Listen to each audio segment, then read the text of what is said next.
Today we have with us Raymond Benson. Raymond was the first American to be authorized by Ian Fleming Publications to write James Bond continuation novels, of which he has written 6. Plus, he wrote 3 novelizations of the last 3 Pierce Brosnan James Bond movies. And today, he's got some exciting news to share with us. Hi, this is Tom. And Dan with SpyMovieNavigator.com and our show, Cracking the Code of Spy Movies. A big welcome back to our show, Raymond. Hi, guys. Thanks for having me on. Yeah. Happy to have you here. Absolutely. We know you have some exciting things happening for all of us James Bond fans. But just give us a little quick history of how you became involved with the Ian Fleming Publications folks and the Ian Fleming estate. Well, that's not a quick, short answer. I was a theater major. After I got out of college, I moved to New York City and I was working in theater, directing plays and composing music for theatrical productions, doing that for a few years. You know, I became a Bond fan back when I was 9 years old in the 60s, the early 60s. And my father had taken me to see Goldfinger on the big screen. I saw it first release, and then 6 months later, the double bill of Dr. No and From Russia with Love came out. So within about 7 months, I saw the first 3 movies on the big screen at a very impressionable age. Nice. Wow. And I started reading Ian Fleming books at that same age, 9, 10, 11. I was reading Ian Fleming. Wow. So I was, really into James Bond as a kid and in the 60s, but in the 70s, I went to college. I kind of grew up and that decade wasn't my favorite Bond decade for movies anyway. But then in the 80s, I was living in New York City and For Your Eyes Only came out, which to me was kind of a hark back to the more realistic Bond movies of the 60s, and I kind of got excited again. And then the first John Gardner book came out the same year, and I read that, and I'm going, wow. And suddenly I started reading the Fleming books again. Yeah. And I got all excited, and that same year, this was 1981, some friends of mine and I were sitting around, and the question came up, if you had to write a book, what would you write? And when it was my turn, I said, well, I'd like to write a coffee table book about the entire history of James Bond, with a biography of Fleming and analyses and critiques of all the books and all the movies, because there wasn't anything like that at the time. Right. There was, we'd had a couple of biographies of Fleming. They were out of print. We'd had a couple of books about the novels, like Kingsley Amos's The James Bond Dossier. It was out of print. We've had a couple of fairly recent books of just about the movies, the John Brosnan book and Stephen J. Rubin's book. Yes. But I wanted all this in one big tome, and I wanted it on my shelf. And the only way that was going to happen is if I wrote it. So I investigated how to do that. I met a publisher that a friend of mine had a book published with. I met an editor there, and she said, well, you need to write a proposal, that says exactly what you're going to do with the table of contents and all this stuff and a sample chapter and blah, blah, blah, blah. And I said, oh, okay. So I took the time and I did that. And I gave the proposal to this publisher and I got a contract to write it overnight. Wow. And of course, then it took 3 years to do. It was a labor of love, right? It was a labor of love. It included going to England and meeting members of Ian Fleming's family and the people at what is now called Ian Fleming Publications. Back then it was called Glidrose Publications. Yes, right. And the man who ran it was Peter Jansen Smith, who was the chairman, and also he was Ian Fleming's literary agent back in the day. Wow. And so he was basically the boss of the literary side of the business. And I also met, Fleming family members and colleagues. I met Ivor Bryce and I met Ernest Cuneo over here, talked to them and became friends. And eventually the James Bond Bedside Companion came out in 1984. And then it was published in England in 1988, an updated version. That was the first book of yours I bought. Yeah. Yeah. I would imagine. I loved it. Yeah. Well, thank you. So that, kind of established me in the sort of the fan world of Bond, and then I was involved with the American Fan Club, the Bondage magazine, and was, appearing at some of the conventions that were happening in the 80s and stuff like that. And then in 1995, 10 years later, 11 years later, around just before, the beginning of November. It was like 2 or 3 weeks before GoldenEye came out, the movie. Yeah. And I got a call out of the blue from Peter Jansen Smith. And he said, Raymond, John Gardner has decided to hang up his hat. He doesn't want to do Bond anymore. And we thought of you. We wanted to know if you'd like to give it a shot. Wow. What? So you're just sitting there, you just pick up the phone and this voice on the other end. Yes, Wow. yes. That's wild. So, and mind you, I'd never published a novel. I'd written fiction. This is amazing. Actually, he had read my very first attempt at a novel, which was written in the late 1980s. And, it's one of it's the proverbial first novel you shove in a drawer and never take out again. But I think he saw in it that I could begin a novel and, more importantly, finish it. Mm-hmm. He also knew that I knew James Bond inside and out. I knew all the books, I knew all the movies, I knew the world. And in the second half of the 80s and the first half of the 90s, I was working in the computer gaming industry as a writer, designer of adventure games, role-playing games, very complex plotted storylines that I would create, as well as the dialogue for all the little characters you talk to and things like that. So I was writing fiction and doing, award-winning games. So I had that background as well.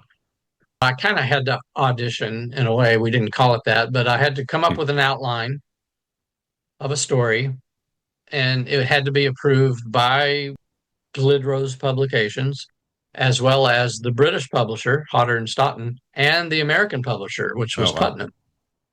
And a lot of fingers in that, puzzle. Yeah. And Peter and I talked about what direction should I go in? Should I just follow John Gardner in contemporary times? Should we go back in time to the 1960s or the 50s even? And then GoldenEye came out. And it was, as you know, a big reboot, major hit. Yes. And so Peter said, maybe let's keep it in sync with the movies. And in fact, why don't you make your M a woman? He also said, we would also like you to make your books a little more cinematic. Make them kind of have the tone and feel of the movies, but be very faithful to the spirit of Ian Fleming. And I said, well, that's great, but I want my Bond to have all of his vices. I want him to smoke and drink and womanize and all that. And they said, that's fine. Okay. Try to not make him anachronistic, but, if you can make it work, do it. We talked about, setting it in Hong Kong, which was, the handover was the following year. I knew the book would be published in 1997. So that was the year of the handover. I said, what if we set it in Hong Kong? He said, that's a great idea. So I did a lot of research and I wrote the outline, and it was approved.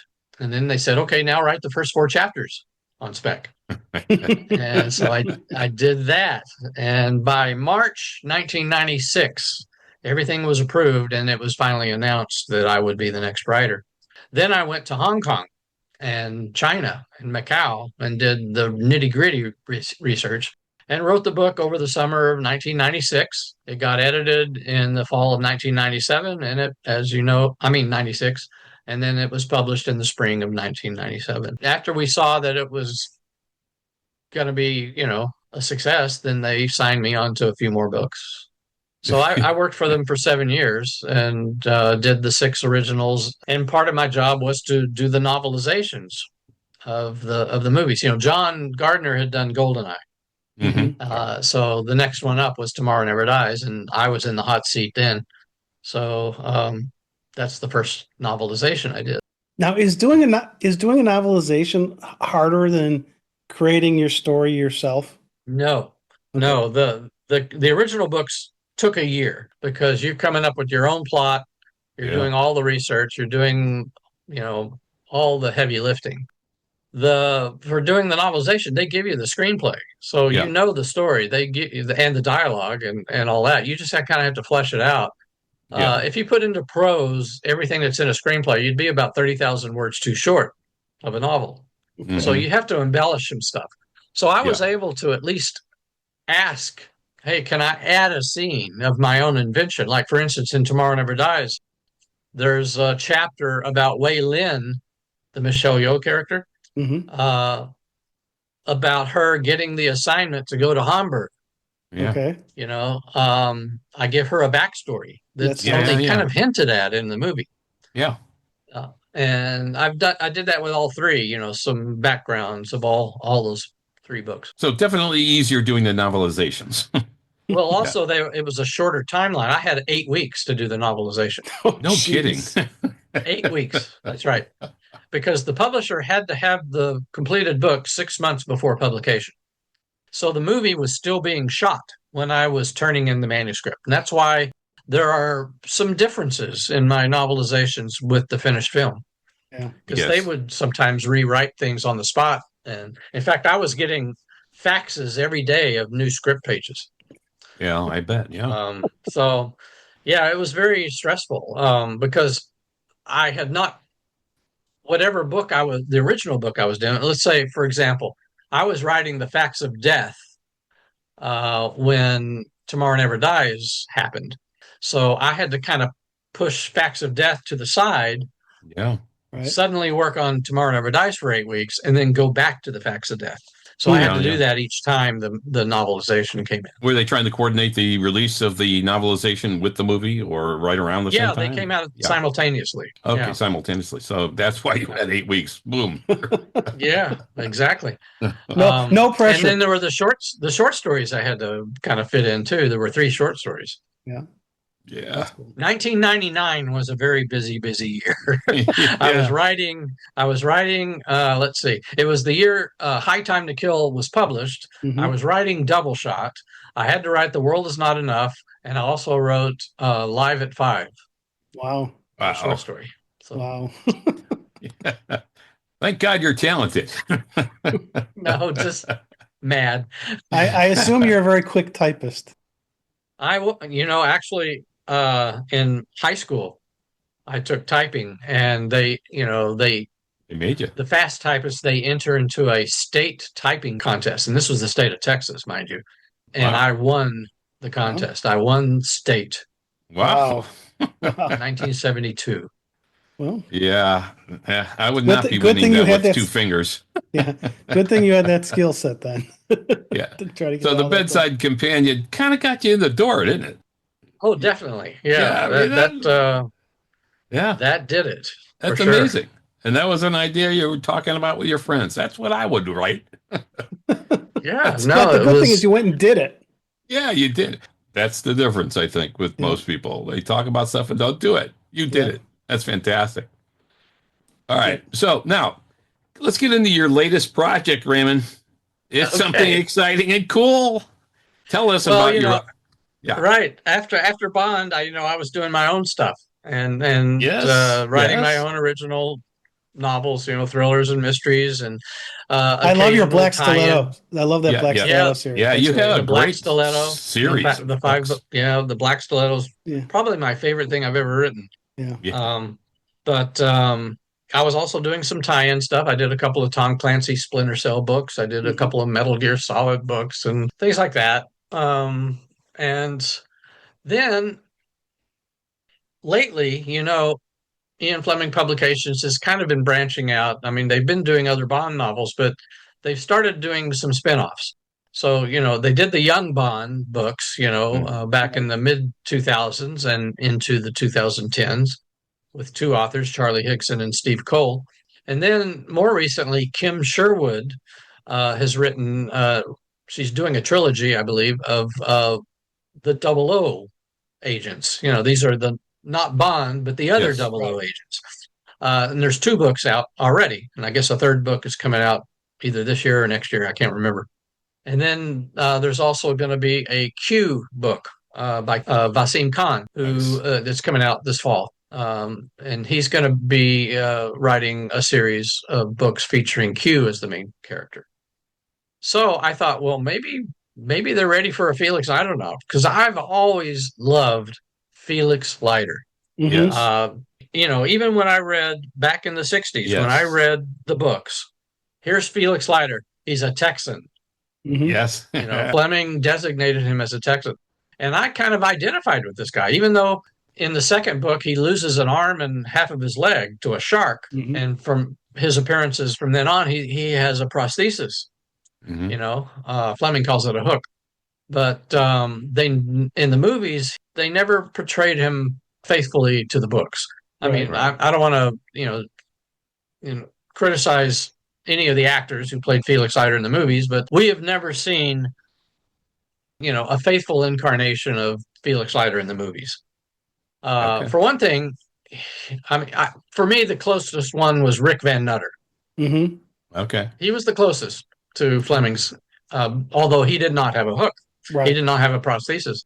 Right. But Right. also, Felix in the books is this wacky guy. He's kind of a goofball. He's funny. Mhm. He's light. He's so jovial all the time. Yeah. He's like, come on, we're gonna drink. We're gonna go Right, drink yeah. ourselves silly. We're gonna go up to Harlem and hit the clubs. And Yeah. oh, you gotta order this, and you gotta eat that, and you gotta Yeah. drink this. Oh, try this, James. And he's like this. He mansplains America to him. Right. He's like this Yeah. Joker. I mean, in Diamonds Are Forever, when he first comes up to Bond, he comes up behind Bond on the street and sticks his hook in his back and says, "All right, buddy, stick him up," or whatever he says. He says, "No tricks, or you're going to be eating lead," or something like that. I mean, that's the kind of guy he is, and he's never that in the movies. Nope. Yeah. Yeah. So I wanted this sort of I wanted to do Fleming's Bond, and I wanted to do a novel with Felix Leiter. Have him have his own story in America. Okay. That's He great. started off in the I'm CIA. looking forward to it. I'm looking forward to it. Yeah. He started off in the CIA, and then after the shark thing, Right. the CIA basically wants to put him at a desk job, and he doesn't want to do that. So he leaves and he joins Pinkerton's as a detective. Yes. And Diamonds Are Forever and Goldfinger, he's working for Pinkerton's. Right. By the time Thunderball, he's on the reserves of the CIA. Yeah. Yeah. He comes back because it's that serious of a case. Mhm. But so my conception, and I pitched it to Simon Ward, who is now the publication director Okay. at Ian Fleming Publications. I said, what about a Felix Leiter book? He says, well, write a proposal. that old thing, write a proposal. So I wrote a proposal and gave it to him, and they were very intrigued. And they said, yeah, this is kind of what we're looking for. But because I think they wanted to try some kind of a serial, an online serial for some project. Okay. And this kind of fit the bill. I conceived it as definitely in Fleming's timeline. In fact, I positioned the story in between Live and Let Die and Diamonds Are Forever in the early 50s. Yeah, I like that you did that. Yeah, That's exactly. terrific. Going back to the It's basics. the book is going to start off with him getting out of rehabilitation Okay. and joining Pinkerton's. That's the very first couple of chapters. And then it's the rest of the book is his first big Pinkerton's case. Yeah, well, the serialization of stories was a big. I mean, Arthur Conan Doyle did that. Fleming did it to a degree as well. So that's exciting that it's going to come out like that. And the first one you wrote is called The Hook in the Eye. The Hook in the Eye. The Hook in the Eye. So May 27th is the drop of the first episode. You have to buy it. If you're in America, you have to, have a reading device like a Kindle or a Nook or something like that. Mm-hmm. And you get it off of Amazon or Barnes and Noble and all that. And then every 2 weeks, your settings have to be set so that it can update files. And then they drop the next episode into the same file so that your file updates. Okay. And that's how it works. And so all through the summer, it's going to be 10 episodes every 2 weeks. And then at the end, in October, there will be a print publication of the book. That will be, and it's being exclusively published by Ian Fleming Publications. Fantastic. Yeah. I mean, we love that you're setting it in the Fleming timeline, too, because that's going to be such a cool period of time to see what Felix Leiter does and how he acts, how he interacts with Bond. Like you were saying, Raymond, so different than the movies from what Fleming wrote, and you seem to be you're going to pick up on that, right? Right, absolutely. And I'm going to Yeah. be very realistic with his prosthesis. I had to do a lot of research on what a guy, I said it in 1952, and some people are kind of going, wait a minute, Live and Let Die was published in 1954 and Diamonds was 56. But you see, Fleming set his stories earlier than the years they were published. Right. Yes. Yes. You may be familiar with a book that John Griswold wrote several years ago before his death called Ian Fleming Chronologies and Annotations of the Ian Fleming novels. Oh, yeah, yeah, And yeah. he pinpoints exactly when in the real world these stories might have possibly taken place. Yeah, okay. And if you Right. go on the James Bond wiki pages, they kind of adapt that same timeline. And basically, he says that Casino Royale took place in 1950 or 51, something like Mhm. that. Live and Let Die was early 1952. Okay. Yep. So the shark attack was at the very end of January 1952. Yes. So Felix is, and then he doesn't appear again until the summer of 1953 in Diamonds Are Forever. That's when that's supposed to take place. The fall of late summer, fall of 53. My story then starts in the spring of 52, and most of the bulk of the story is in the fall of 52. Now that's a major decision to set it in that time frame. How did you make that decision?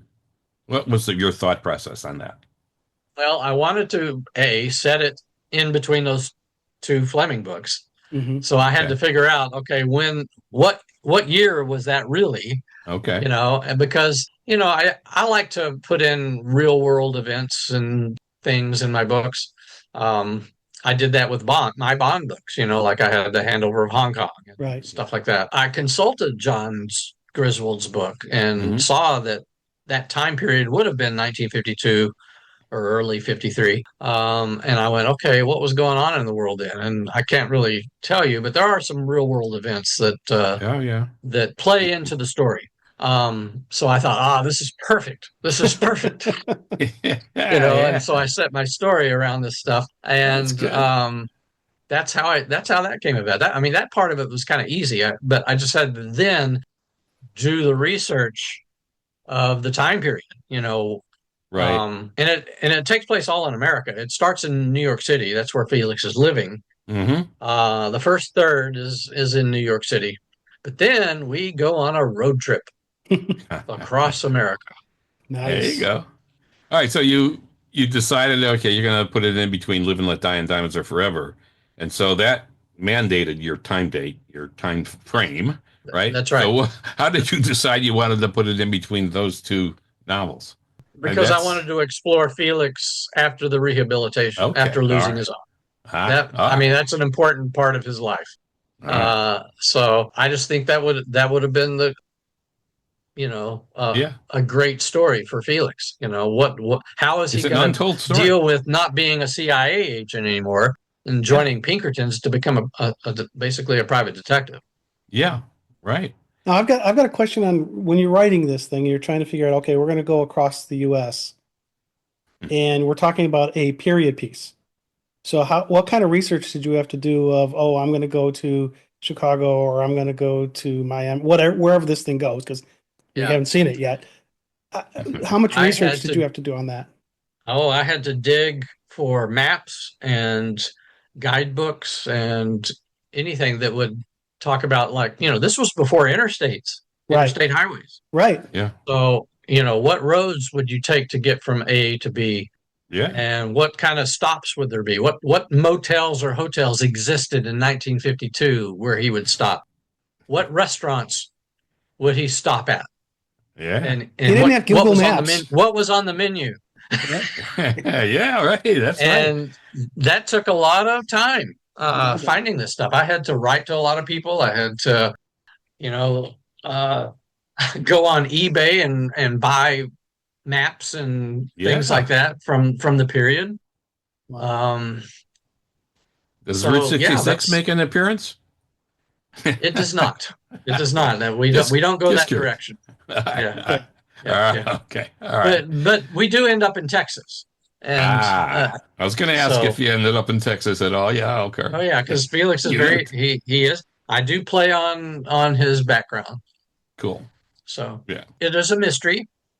It is a romance. All right. We It got is some a spy, romance. it is a spy story. Yes. It's a road trip tale, and it's a postcard of a lost Americana. That's Nice. awesome. So that's a big audience right there, right? Yep. Any one of those categories would have a huge readership. Well, I hope so. Hopefully they all find it, and we're going to Yeah. help.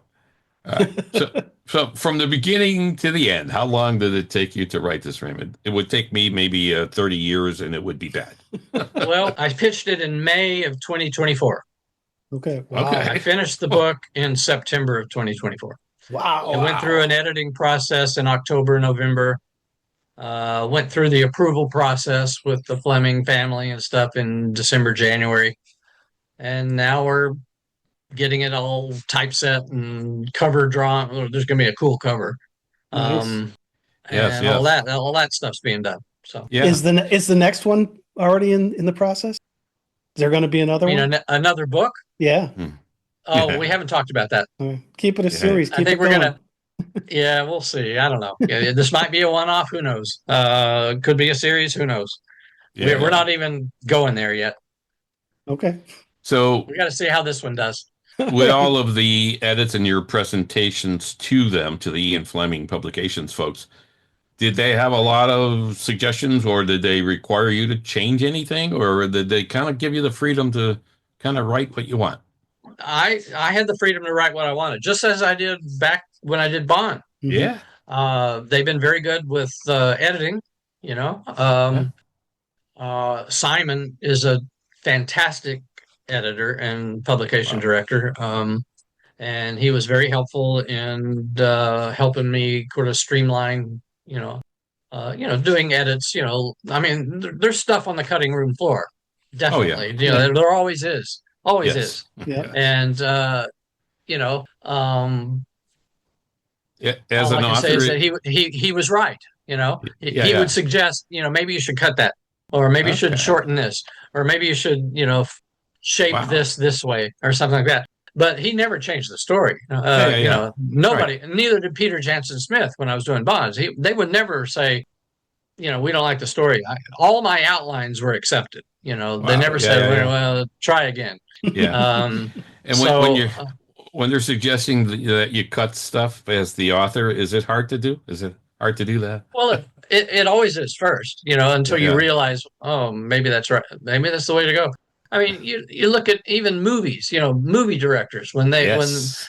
when they, they're told by the studio, well, you got to cut 15 minutes, you know, Yeah. and they kind of go, That's, or, or when you've got a 4 hour movie and you've got to make it 2 hours, yeah, Right. yeah, yeah. you got to cut a lot, Um, Yes. Yeah.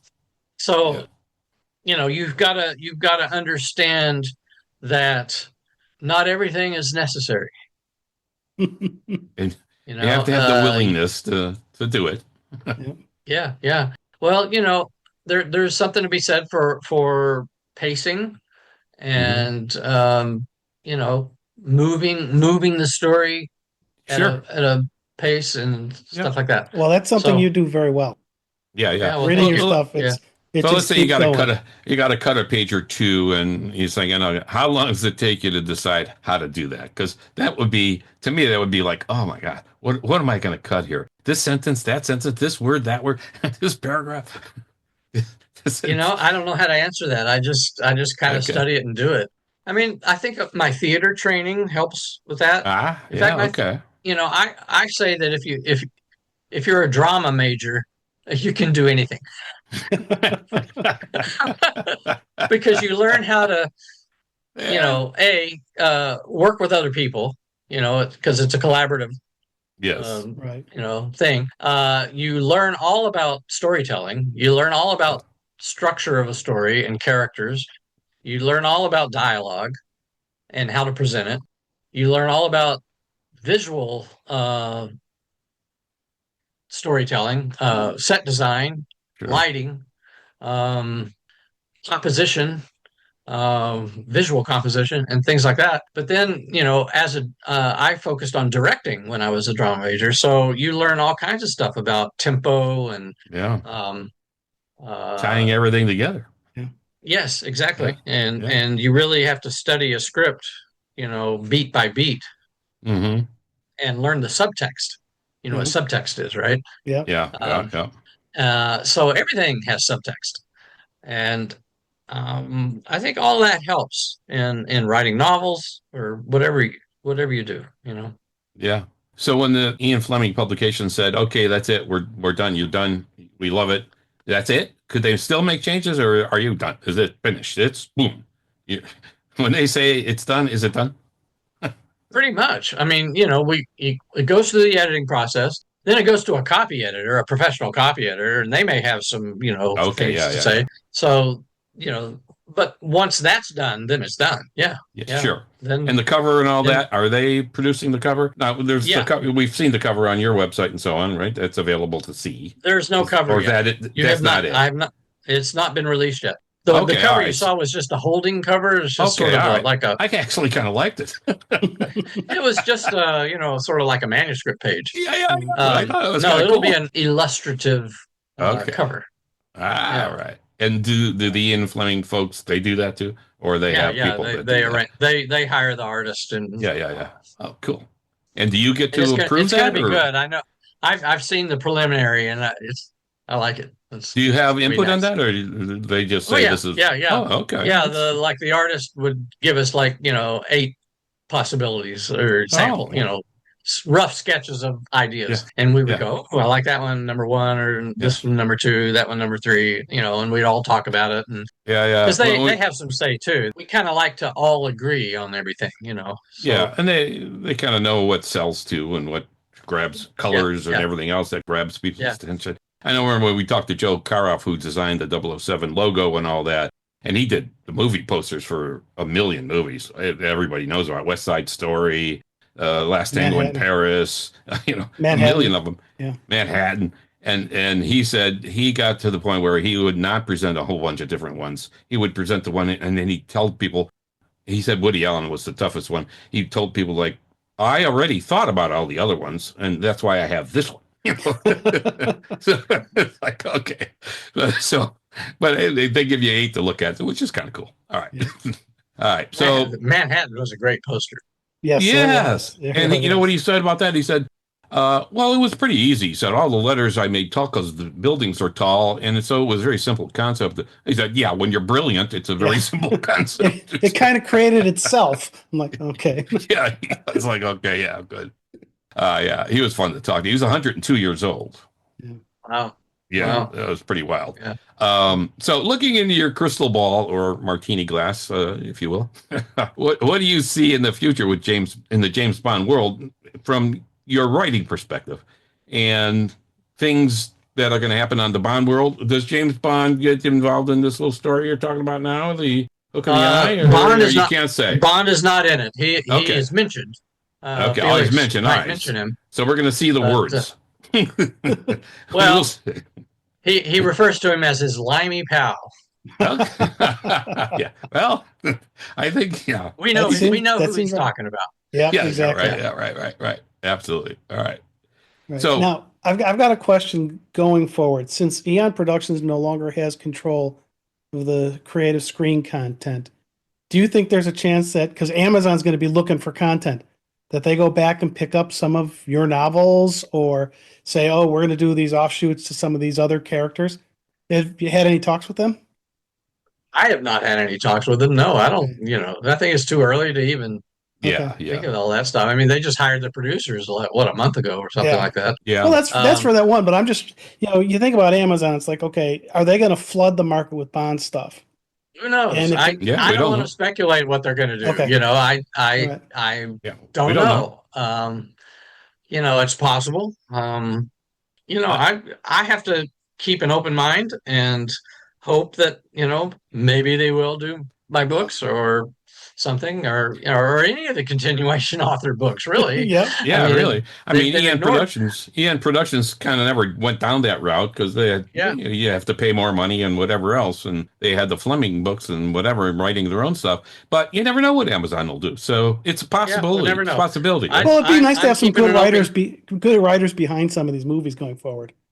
Yeah. Yeah, well, I'm keeping an open mind. Let's just, Good. you go online, you see all the Bond fan Yes. sites and the social media, and there's people complaining. There's people that are optimistic. There's people that didn't like the Right. recent movies, or people that love the recent movies. I mean, the fan world is so fickle and opinionated, and it's like Batman or Buffy or Star Wars or any of that stuff. Everybody has their own opinion about what Yes. that property should be.